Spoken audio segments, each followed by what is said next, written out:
Victus here, huh? Make it a little bit better. Not quite sure what to do to it. What's going on? I'm just messing with my commander stuff, trying to make Victus a little bit better. What's up? You want to test it out? Yeah, but it's just us here. We could go to Vegas. For the GP? Magic Fest. Magic Fest. Oh, yeah, man. Sounds great, bro. Let's do this. Let's do it!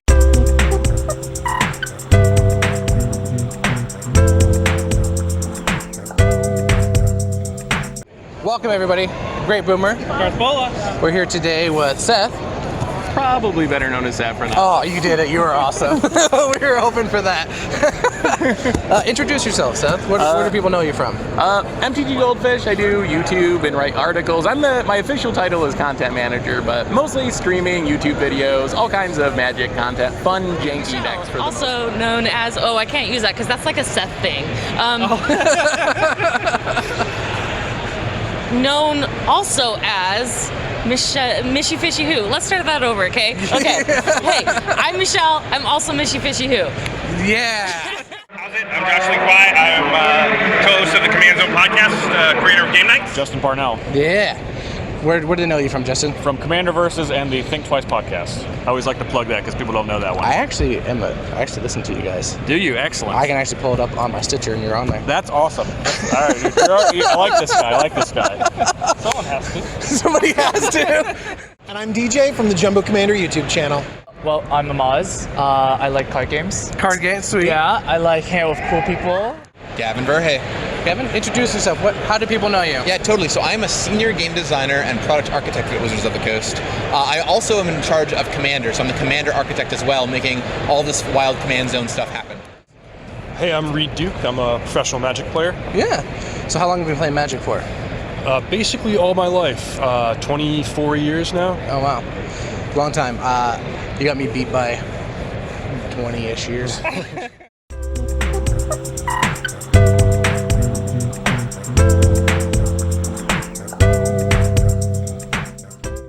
The question really we want to ask you is, why come here? Why come to the GP? Oh, well, a couple of reasons. One is Vegas is the biggest GP every year. Second is that I'm in Los Angeles, and it's just a hop, skip, and a jump over here, so it's easy to make it. And this year, the Commander product, they timed it up with the GP dates, so pretty much had to be here, right? Because, I mean, look at this. You got the Command There's like 1,000 seats, yeah. We have a card here for you, Michelle, if you want to read that. It's a Gigantosaurus. I really wish I could have said it in the same way that Danny Trejo says it in the commercial, yeah. Because whenever we see a Gigantosaurus, we're just like, turn 3 Gigantosaurus. That's how you do it, Like, he's become so much tied to this card in general. So yeah, this is Gigantosaurus. There we go. It is a wonderful 5-drop forest. Boop, boop, boop. Like, everyone's like, I already know the card. I've memorized all of it. I can tell you the everything about it. But yeah, so at 10/10, it's great. Like, we love this. We love big boys. Good, solid card, right? Yeah. Now, I'm just going to keep pulling it up. Right, for you guys. It's all for you. Our question for you is, how good do you think he would be at playing fetch, and what would you have to throw? I have no idea. To be quite honest, no, I really don't. Like, people ask me all of the time, like, how would you play this deck and blah, blah, blah. And it's like, I have literally no idea. Like, so first, I only started playing Magic when I started working at WotC. So really? I didn't play before. How long is that now? That's almost 3 years. Almost 3 years? Yeah. That's about as long as I've been playing Magic, actually. Yeah, so, well, okay. Good for you. You know a lot more than I do, probably. No, it's true. And, like, you know what? Everyone expects, like, Wizards of the Coast employees, like, know literally everything about cards and about competitiveness and making the best decks just in general. But it's like, no, I'm totally not that person. Not at all. Especially because I actually make decks not for competitive purposes at all, because I hate competition myself. So I end up making really just flavorful decks that really, I lose right away, but I love them because I have fun, right? So I do lots of tribals and stuff like that. So I'm not the person that's like, oh, how would you drop this in turn 3 and blah blah blah. I'm just like, I don't know, like have someone else build it for me. Yeah, I like food. Food, yeah. This is food. Oh man, I don't know if you I don't know if you noticed I'm fat, so I really like food. that's a sign, right? That is a sign. All right, well, I like food too, even though I don't have the sign. The main question we're asking here today is, what brings you to Magic Fest? I mean, I know you work for WotC, I have to say that, but besides that, what would bring you here? Well, so I always love coming to Magic events because they're full of new people I get to meet and people who want to chat about Magic and just general enthusiasm. And so I try and go to a lot throughout the year. And Magic Fest Las Vegas is one that I always try and hit up because it is like one of the biggest of the year. It's where everyone comes. I see friends I haven't seen in years. We have a great opportunity to try new things like this Command Zone area, which we're now continuing on for more Magic Fest. Okay. Starting with the Magic Fest Montreal later this year, actually. Oh, okay. It'll be there, and then at the rest of them in North America and Europe and Brazil, which is really exciting. So we have a card that we gave here at the beginning of this. Reed, if you want to go ahead and read the card out here for us. Sure, this is called Glint Sleeve Siphoner. It's a 2/1 human rogue with Menace.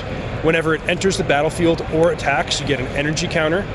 And at the beginning of your upkeep, you may pay 2 energy. If you do, you draw a card and you lose 1 life. Perfect. All right, so I have a real tough question here for you. Why do you think Glint Sleeve Siphoner is terrible at hide and seek? Well, I guess because its sleeves glint, so it can't really hide. Shine, yeah, right? they shine. Great answer there. She's all dressed in black, so you think she would be good, but she can't be, right? Yeah. It's all that energy, right? It's just growing. Super easy. We're really here today to kind of ask you a few questions. First one, what got you into playing Magic? So I started playing Magic in elementary school.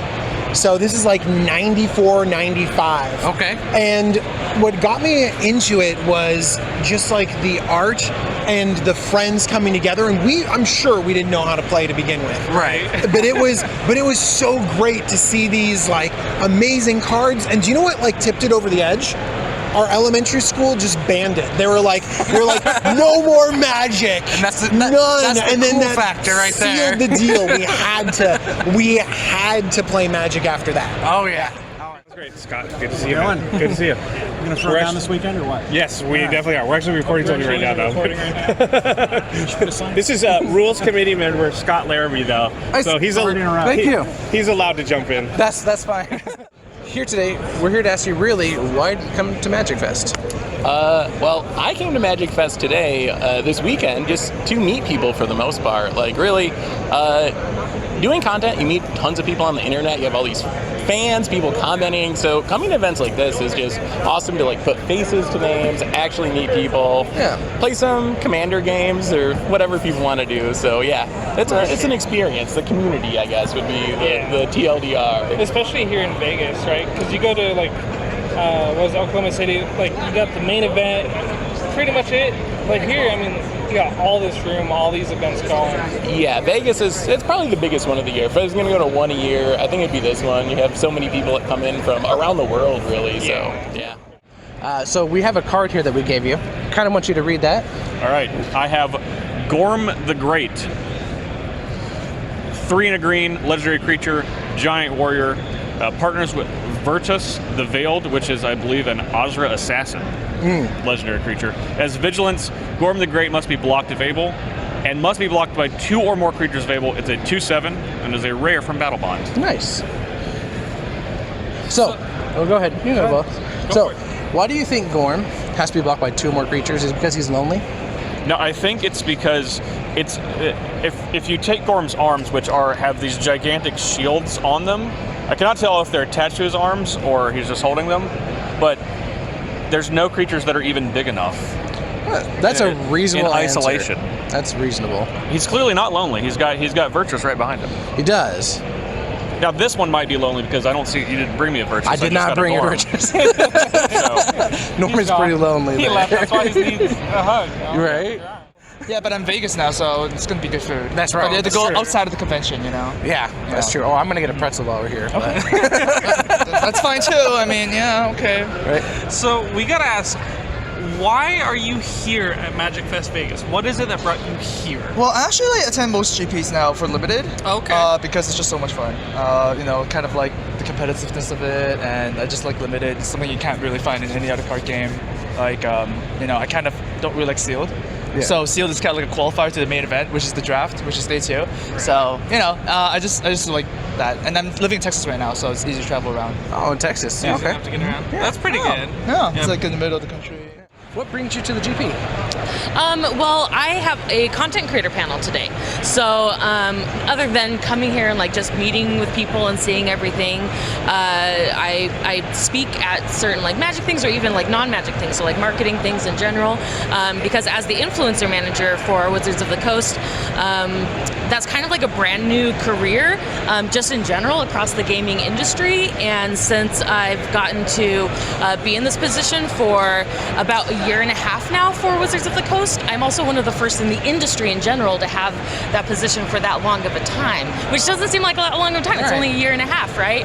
And so I get to go like speak and do different things on behalf of the job title itself and for Wizards of the Coast. So so today at 3 p.m., which is in about 3 hours or so, we have a content creator panel at the panel stage to kind of talk about like leveling up your content. So last year we came here and did a content creator panel. We were watching that. That's actually what awesome. got us to basically start our Very stuff. good. Yeah, we So did. thank you. This is your fault. No, that's awesome. I felt like last year, like it was very, very good, and it was a very good introduction. But it was also very beginner friendly, which is great. That's what it was supposed to be. And this time around, I thought that just even within a year, there's like the boom of content creators for Magic has like skyrocketed, right? And so there's a lot of people in our community that have already begun, right? So the beginning's already there. Yeah. So what's next, right? Okay, well, let's start leveling up. So this content creator panel today will be about the next step. You've begun, now let's try to level you up and start, getting sponsorships and making your streams more have more quality, so that maybe other companies would be interested in your content too. So that's what's going to be the focus today. Would I describe it? Yeah. You can just do a card. Oh, it's Shauna Sisse's Legacy. It's a green and a white for a 0/0 legendary creature, human warrior. But Shauna can't be the target of spells, of just abilities your opponents control, and gets +1/+1 for each creature you control. Yeah. Not bad. Not bad. Yeah. What would you say her stance on a politician's point of view would be? On a what would politician? she run for? What office? Yeah. Yeah. What office do you think she would run for? For each. Can't be the. I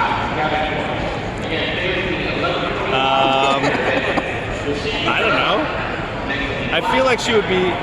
Well, this is not an office that you run for, but she feels like she would be like Secretary of State or something like that. I can see Secretary of State. Yeah, exactly. I mean, she's clearly a leader of people because she gets +1/+1 for each creature, so she's trying to gather people around her, right? The follow-up is, do you think she could dunk on you? Oh, definitely. Definitely. Look at her. Right? Yeah. She looks like Serena Williams or something. She could probably dunk on me easily. You want to read that here for our audience here? All right, this is Multani Yavamaya's avatar. It's 4 green for a 0/0 legendary elemental avatar. It has reach and trample, and Multani Yavamaya's avatar gets +1/+1 for each land you control and each land card in your graveyard. For 1 and a green, you can return 2 lands you control to their owner's hand to return Multani from your graveyard to your hand. Okay. So question here about the card, Multani. So more lands, he gets bigger, right? Yep. Does he get fat or tall?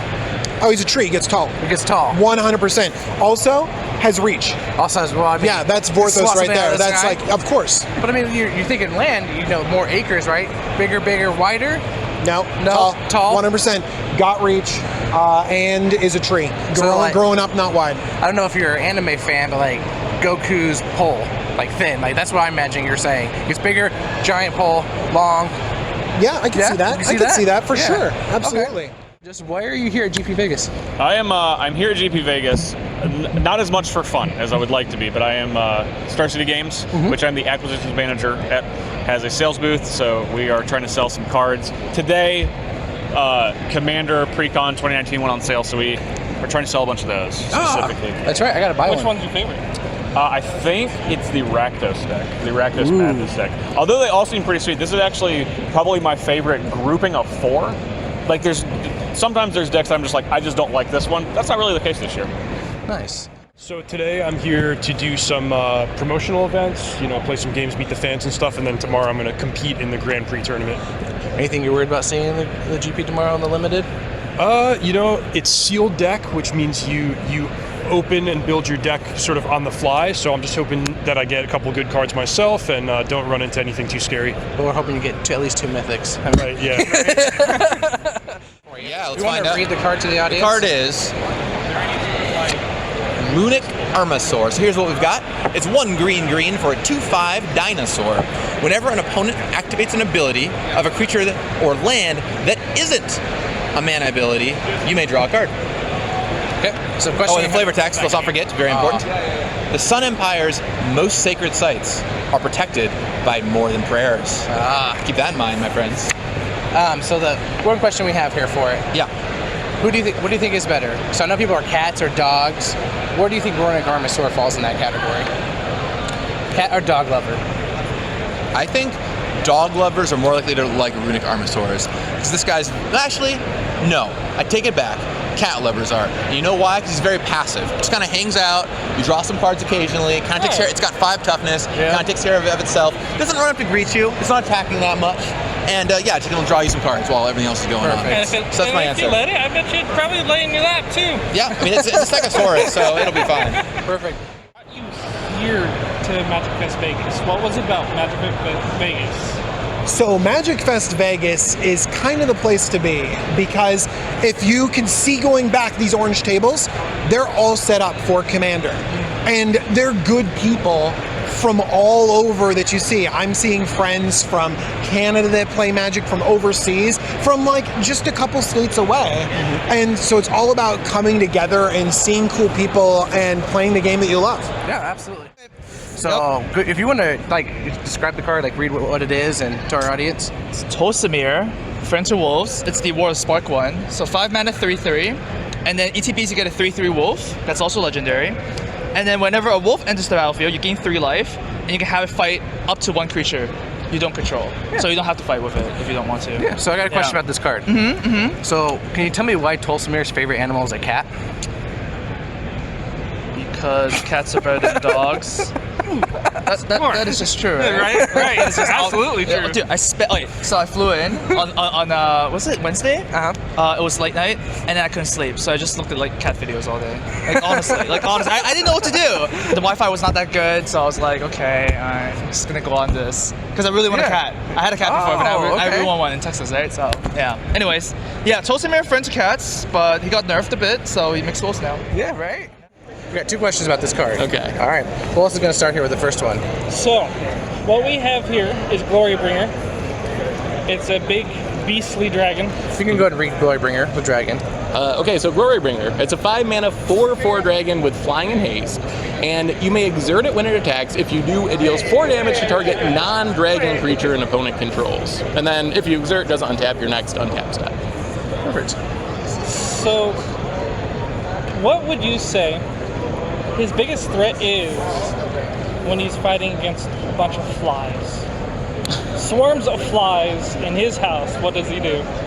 Oh man, I guess the wings could probably be good fly swatters. Oh, there you go. Just kind of. That's a really good one.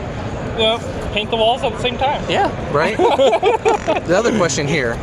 So, the other question is, how close do you think you can get to Glorybringer before you smell his breath? Oh. And what do you think it smells like? It probably smells like flies. I mean, based on his living situation. That sounds about right. And I assume you can smell it from pretty far away. Maybe Right. I don't know, 50 feet. Yeah. Look at the fire coming out of that. That's got to be a strong breath. It's pretty intense there. Yeah. Pretty intense. Well, Seth, we appreciate the interview. Thank you very much. It was really quick and easy. Great to meet you guys.